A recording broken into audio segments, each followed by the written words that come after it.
বেদুইনরা হাজার হাজার বছর আগের আদব কায়দা এখনো চালু রেখেছে। অতিথিদের সম্মান করায় তারা অত্যন্ত গর্ববোধ করে। ওদের তাঁবুগুলো উলের তৈরি। সেখানে আগুনের পাশে বসে কফি খেতে খেতে তারা গল্প করে। আমাদের এখানে থাকতে দেওয়ার জন্য অনেক ধন্যবাদ। আমরা সত্যিই খুব খুশি আমাদের আমন্ত্রণ করেছেন বলে। আমরা অতিথি আপ্যায়নে কোনো খামতি রাখি না। আপনাদের পুরনো জীবনের কিছু মিস করেন কি আপনারা? আগে আমরা সব পরিবারগুলো একসাথে থাকতাম, কিন্তু এখন দু একটা পরিবার থাকি। উনি বলতে চাইছেন আগে অনেকগুলো পরিবার একসঙ্গে থাকতো, কিন্তু এখন থাকে মাত্র একটা বা দুটো। আচ্ছা, এই বেদুইন বলতে ঠিক কি বোঝায়? বন্ধুত্ব রক্ষা করা বেদুইনদের কাজ। প্রতিদিন আমরা দেখা করি, এখানে আড্ডা মারি, আরবের স্পেশাল কফি খাই। উনি বলতে চাইছেন লোকেদের সঙ্গে মেলামেশা। প্রত্যেক দিন সন্ধ্যাবেলায় বন্ধুরা মিলে এক জায়গায় বসে আগুনের পাশে কফি খাওয়া আর কথা বলা।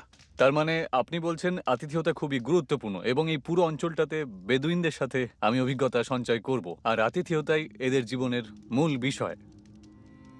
মাংসের ঝোল আর ভাত দিয়ে তৈরি একটা সুস্বাদু খাবার বড় একটা রুটির উপর পরিবেশন করা হয়। এই অনন্য এবং চ্যালেঞ্জিং জীবনযাত্রার অভিজ্ঞতা লাভ করা খুবই সৌভাগ্যের, শুধুমাত্র এক রাতের জন্য হলেও। এরাই তাহলে অভিভাবক, পুরনো জীবনযাত্রা বজায় রেখেছে। হ্যাঁ, একদম তাই।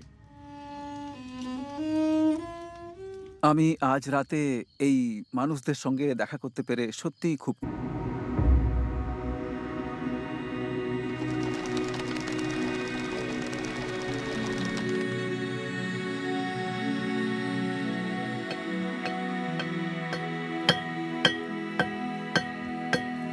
Good morning.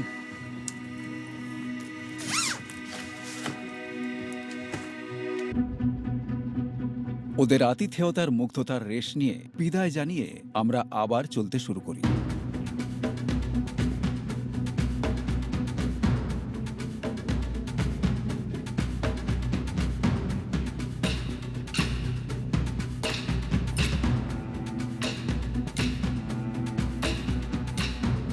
বেদুইনদের পিছনে ফেলে আমরা আমাদের চূড়ান্ত লক্ষ্য বিশাল আল্লোজ পর্বতের চূড়ার দিকে এগোই, যা ৮,০০০ ফুটেরও বেশি উঁচুতে দাঁড়িয়ে আছে।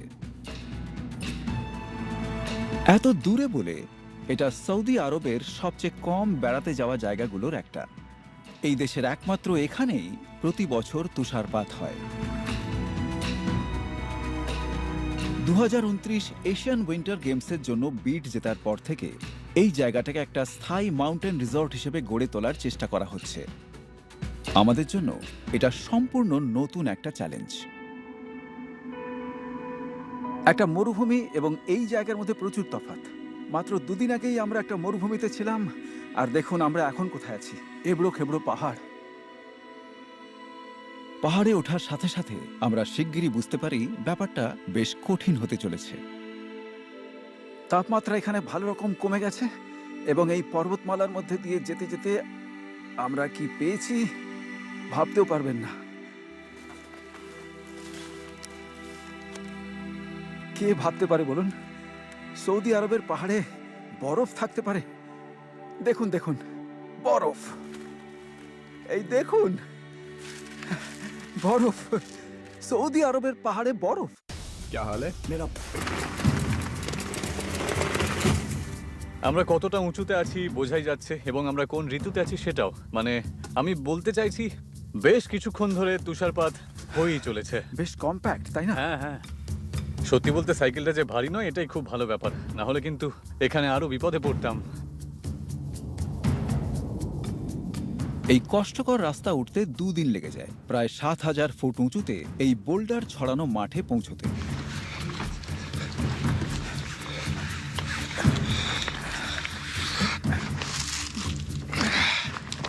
ঠিকই এগোচ্ছে পর্বতপ্রেমী। পাল্টে যাচ্ছে, মেঘ জমতে শুরু করেছে, তাপমাত্রা কমে যাচ্ছে, আর তুষারপাত আমাদেরকে অসুবিধায় ফেলে দিচ্ছে। থাকার কোনো জায়গা দেখতে পাচ্ছি না, তাই এগিয়ে যাওয়া ছাড়া কোনো উপায় নেই আমাদের। এই ভারী সাইকেলগুলো ঠেলে নিয়ে যাওয়া সহজ নয়, তাই বরফের ওপরে ওগুলোকে ছেড়ে দিয়েছি। গত 12 ঘন্টা ধরে আমরা পাহাড়ের মধ্যে দিয়ে চলছি। অবস্থা খুবই ভয়াবহ এবং আমাদের শক্তি ক্রমশ ফুরিয়ে যাচ্ছে।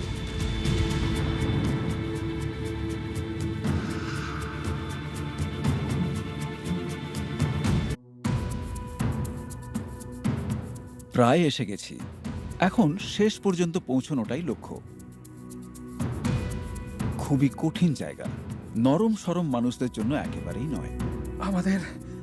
আমাদের গন্তব্যের মধ্যে এখন শুধু একটাই জিনিস আছে, আর সেটা হলো এই সামনের এই অদ্ভুত পাথরটা।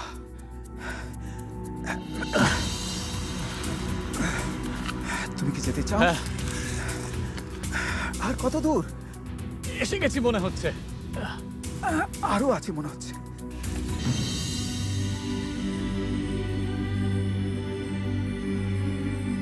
অসাধারণ একটা জার্নি ছিল। আমরা আমাদের ট্রেক শুরু করেছিলাম উপকূল থেকে, আর উপত্যকা এবং গিরিখাতের মধ্যে দিয়ে, মরুভূমির ভেতর দিয়ে, বিরাট মরুভূমি, এবং তারপরে এই অসাধারণ পর্বতগুলোতে আরোহণ করেছি। এখানে এসে এই অসাধারণ সুন্দর জায়গা দিয়ে যাওয়ার সময় মনে হচ্ছিল আমরা ইতিহাসের একাধিক অধ্যায়ের মধ্যে দিয়ে সাইকেল চালিয়েছি। ভাই, ভয়ঙ্কর এক অভিজ্ঞতা হলো। রাস্তা শেষ। হ্যাঁ, পথের শেষ। দারুণ। ধন্যবাদ ভাই, আমার নেওয়ার জন্য ধন্যবাদ। দারুণ সময় কাটালাম।